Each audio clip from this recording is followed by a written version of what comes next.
எல்லாருக்கும் வணக்கம். இனி நம்ம பார்க்க போகிற தலைப்பு வந்து டிஎன்ஏ. டிஎன்ஏ பற்றி நம்ம பார்க்க போகிறோம், பார்த்துக்குவோம். இப்போது சாதாரணமாக டிஎன்ஏக்கு உருவம் இருக்கா இல்லையா அதை பார்த்தா இப்போ ஒரு நம்மளோட ஸ்பீச் இருக்கும். டிஎன்ஏக்கு ஒரு கருவில் உருவாகிற வரைக்கும் அது உருவம் இருக்காது. ஒரு கருவில் அது மெய்ப்பொருளாக உருவாகினா தான், ஒரு உருவமாக ஒன்று வந்தால் தான் அந்த டிஎன்ஏக்கு உருவம் இருக்கும். அது வரைக்கும் டிஎன்ஏக்கு உருவம் கிடையாது. அது ஒரு அலைவரிசை கோட்பாடு. டிஎன்ஏ வேறு ஒன்றுமே இல்லை, காற்றலை தான் டிஎன்ஏ. உன்னோட காற்று அலைவரிசை தான் உன்னோட டிஎன்ஏ. உன்னோட காற்று அலையில் என்னென்ன மாதிரியான என்ன அலைகள் பதிவு செய்யப்பட்டிருக்கோ அந்த பதிவு நிலைக்கு ஏற்ற மாதிரி தான் உடல் என்ற அமைப்பு உருவாகும். இதுக்கு பேர் தான் கர்மா. ஏற்கனவே கர்மா கூட ஒரு வீடியோ பேசியிருப்பேன், எது மூலிமா நம்மளோட மனங்கள் வேலை செய்யுதுன்னு. அப்போது இந்த காற்று அலை மூலிமா தான் எண்ணங்கள் ரிசீவ் ஆகுது. உன் எண்ணத்துக்கு ஏற்ற மாதிரி உன் டிஎன்ஏ உருவாகுது.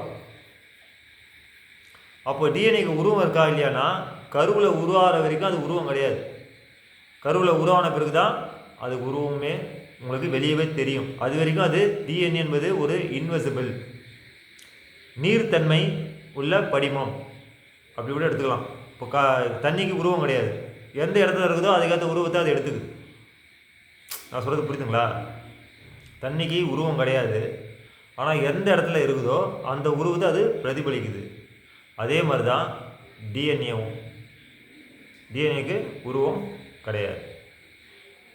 அப்போது இந்த டிஎன்ஏ எது மூலிமா இயங்குது? டிஎன்ஏ இயங்குகிற தத்துவம் வந்து சவுண்டு மூலிமா தான் இந்த டிஎன்ஏ இயங்குது. இதுக்கு தான் நம்ம கோயிலெல்லாம் தாரா, தப்பட்டை, நாதஸ்வரம், சில மிருதகம், சில வாத்தியங்கள்லாம் ஏன் வச்சாங்கன்னா உன் டிஎன்ஏ ஆக்டிவேஷனுக்காக தான், உன் எண்ண அலைகளை மாற்றுவதுக்காக தான். ஏன்னா உன் டிஎன்ஏ மொத்தமே சவுண்டு மூலிமா தான் இயங்குகிற ப்ராசஸ். அப்போ அந்த சவுண்டு நீ நல்ல சவுண்டு உனக்குள்ளே செலுத்தினா உன்னோட டிஎன்ஏ எண்ணங்கள் மாறும். அப்போது உங்களோட திங்கிங் கெப்பாசிட்டி மாறும்போது, உன்னோட எண்ணங்கள் மாறும்போது உனக்குள்ள உணர்வுகள் மாறும், உணர்ச்சிகள் மாறும். இதுக்காக தான் அந்த சவுண்டெலாம் வச்சுருப்பாங்க. ஆனால் உண்மையிலே டிஎன்ஏ வந்து நுட்பமாக ஆராய்ச்சி பண்ணி பார்த்தா அது இயங்குகிற விதம் வந்து சவுண்டு மூலிமா தான் அதை ரிசீவ் பண்ணி அந்த டிஎன்ஏ இயங்குது. அலைவரிசை கோட்பாட்டில் தான் அந்த டிஎன்ஏ இயங்குது. இப்போது ஒவ்வொரு காற்று மண்டலமும் ஒவ்வொரு மூளைக்குள்ளே போயிட்டு திரும்பி வரும்போது அவனுக்கு ஏற்ற உணர்வு நிலைக்கு ஏற்ற மாதிரி தான் எண்ண அலைகள் பதிவாகி வெளியே வரும். அப்போ அந்த எண்ண அலைகள் பதிவாகி வெளியே வருது, வேற ஒருத்தரும் ட்ராவல் ஆகும்.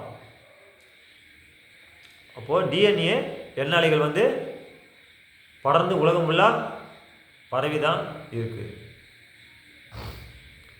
இந்த டிஎன்ஏ அழிக்க முடியுமானா மாற்றலாம், அதை அழிக்க முடியாது.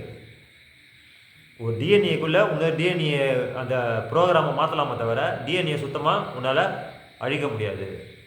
நன்றி, வணக்கம்.